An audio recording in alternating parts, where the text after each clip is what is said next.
Me chamo Adriano Moura, pároco da Igreja Católica Livre, né? E vou falar acerca de alguns acontecidos que no ano de 1989, né?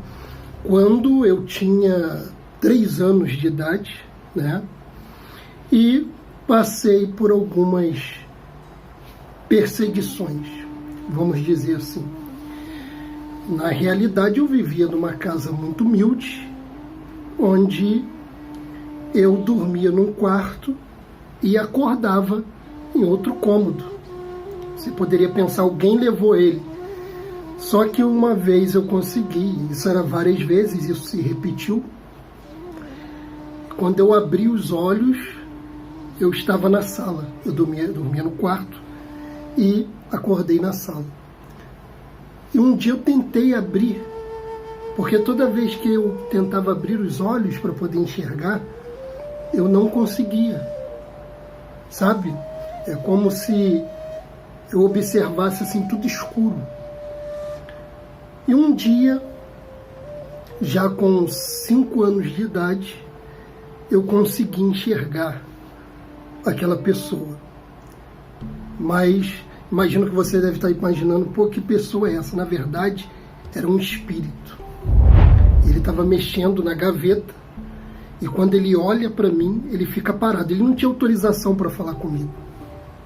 Mas interessante que eu fui crescendo e passando aquelas visões que eu tinha para os meus parentescos, porque eu fui adotado. Mas eles, no início, não acreditavam em mim, achavam que era uma criança louca, né? Esse garoto tem problema, porque não é normal. E um dia, naquele âmbito, que era um âmbito religioso, manifesta-se uma entidade ali naquele local e falou que eu era médium, que eu tinha que evoluir.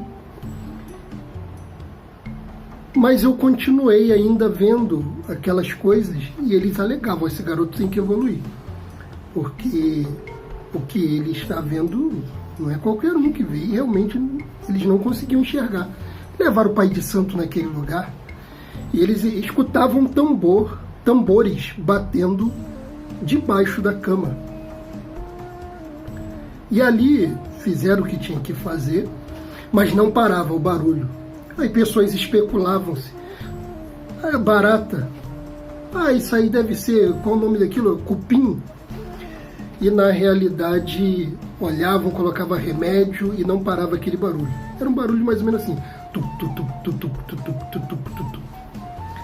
E aquilo começou a aumentar, eu via pessoas na janela me vigiando.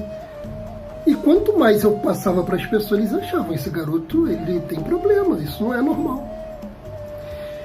E aquilo ampliou de tal forma que eu tinha medo de ficar dentro de casa. Né? Um garoto, aí já estava com 7 anos, o tempo passou, eu tinha medo. Só que, voltando agora o passado, antes dessa idade de 7 anos, quando eu tinha 5 anos de idade, a minha mãe, né, biológica, foi assassinada. Então, com o tempo, aqueles espíritos que apareciam ali, né, aparecia se identificando que era minha mãe, que morreu com fome. Quem não conhece a história pode pesquisar, na época passou no Linha Direta, né, acerca dos irmãos necrófilos, né, que se eu não me engano era Imbraim e Henrique Oliveira, os irmãos Imbraim, né, e eles mataram várias pessoas ali em Nova Friburgo, na região serrana, e a minha mãe foi uma das primeiras vítimas naquela época. Eles mataram acho que 14 mulheres. Eu era muito novo. Mas eu já tinha sido adotado, a minha mãe não tinha condição de me criar e me deu. E parentes, né, me criaram, a qual eu tenho acesso até hoje. O que acontece acerca disso é que um dia uma pessoa chegou, estava com frio imenso, da cabeça até os pés, e eu tinha medo de ficar naquele lugar. E a minha tia que me criou, né, que eu chamava de mãe, ela já está na presença de Deus, ela falou, isso não é normal. E aí outro parentesco meu, né, chegou ali naquele local, uma prima, e ali recebeu um espírito. Aquele espírito que estava no local entrou no corpo dela.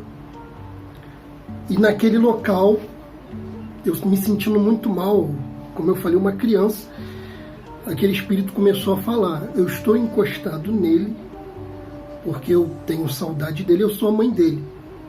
Porém, coloco uma comida na campina que eu vou parar, eu vou deixar ele em paz, mas deixa eu dar um abraço nele.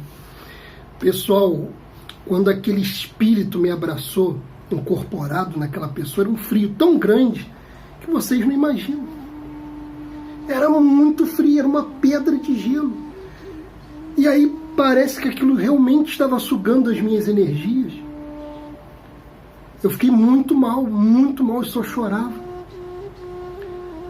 E aquele espírito chorou e foi embora. E aí depois, em 1997, quando eu entro numa igreja cristã, uma pessoa usada por dons de Deus falou que aquilo ia acabar na minha vida, e a partir daquele período eu caminhei na vida cristã, mas aquelas coisas que eu via, aquilo depois começou a se transformar em sonhos, já não aparecia mais para mim. Em outras palavras, se fosse um vidente, né, um clarovidente, um médium clarovidente, até então agora seria um intuitivo para eles na religião espírita. Então, por que eu estou levando para esse lado? Poder explicar isso, né? Mas quando eu venho para a presença cristã, eu sou coberto com a proteção divina do Pai, do Filho e do Espírito Santo. Então, aí a importância, estou gravando isso aqui para os sobrenaturais, né? Mas qual a importância disso? Para mostrar para vocês. E eu não conseguia falar. Voltando ao assunto dos espíritos, eu não conseguia falar, porque automaticamente aquilo me gelava. Eu tinha vontade, depois que eu aprendi, né, em nome do Cristo, em nome de Jesus, mas era por dentro aquele clamor. Quando tinha-se aqueles pesadelos, porque realmente aquilo parou de aparecer para mim. Tive aquela proteção e todos realmente entenderam que era um contato. Agora, respeitando todos, eu não quero se aprofundar nisso, até porque todos sabem que eu sou um cristão e respeitamos todas as religiões.